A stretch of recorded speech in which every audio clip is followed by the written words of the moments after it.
हर हर महादेव, जय शिव, जय महाकाल। दोस्तों, आप सभी को हैप्पी महाशिवरात्रि। महाशिवरात्रि के अवसर पर आप सभी को सुनी कहानी पोस्ट कर रहा हूं, तो प्लीज इस कहानी को अंत तक सुने। काफी बेहतरीन कहानी, तो प्लीज आप अंत तक सुने। पूर्व काल में एक शिकारी हुआ करता था। वह जंगल में शिकार करता था और अपने परिवार का पालन करता था। वह एक साहूकार का कर्जदार था, लेकिन वह उसका ऋण समय पर नहीं चुका सका। इसलिए साहूकार ने उसे शिव मठ में बंदी बना लिया। उस दिन वह वहां सारे दिन भगवान शिव के बारे में धार्मिक बातें सुनता रहा और संयोगवश उस दिन शिवरात्रि का पर्व था। शाम होने पर साहूकार ने उस शिकारी को बुलाया और ऋण चुकाने के बारे में बात की। जब शिकारी ने उससे अगले दिन ऋण चुकाने का वादा किया और साहूकार ने उसे छोड़ दिया। शिकारी पूरे दिन का भूखा और प्यासा था। वह रोज की भांति जंगल में शिकार के लिए निकल गया, लेकिन थोड़े समय बाद रात हो गई और उसने विचार कर जंगल में ही बिताने का फैसला किया। शिकारी जंगल में एक पेड़ पर चढ़ा।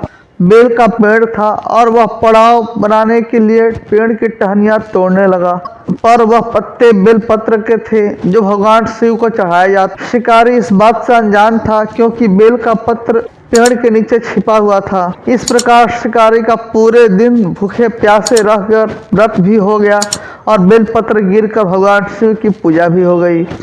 रात्रि का एक पहर बीत गया था। जंगल में एक गर्भवती हिरणी तालाब के पास पानी पीने आई।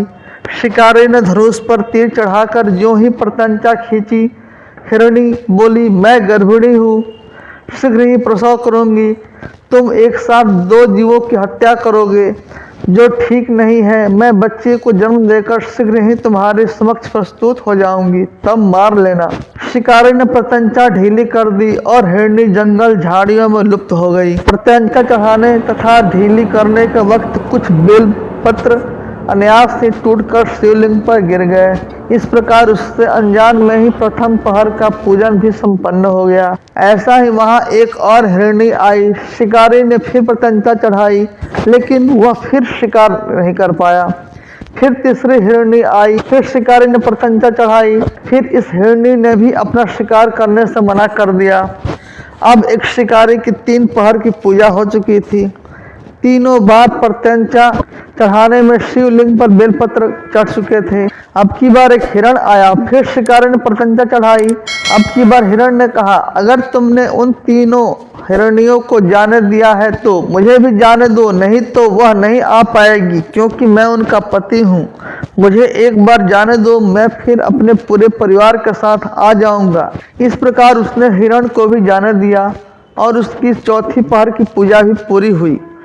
जिससे वह शिकारी अनजान था, उसकी यह पूजा अनजाने में हुई। शिव की पूजा उसने अनजाने में की थी, लेकिन उसके अंदर मानवता वास कर रही थी। दोस्तों, इस कथा से हमें यह पता चलता है कि भगवान शिव अनजाने में भी अच्छे मन से की गई पूजा का भी फल देते हैं। लेकिन वास्तव में महादेव उस शिकारी के दया भाव से प्रसन्न हुए थे, क्योंकि वह खुद भूखा था, पर उसने फिर भी उस हिरण परिवार को जाने दिया।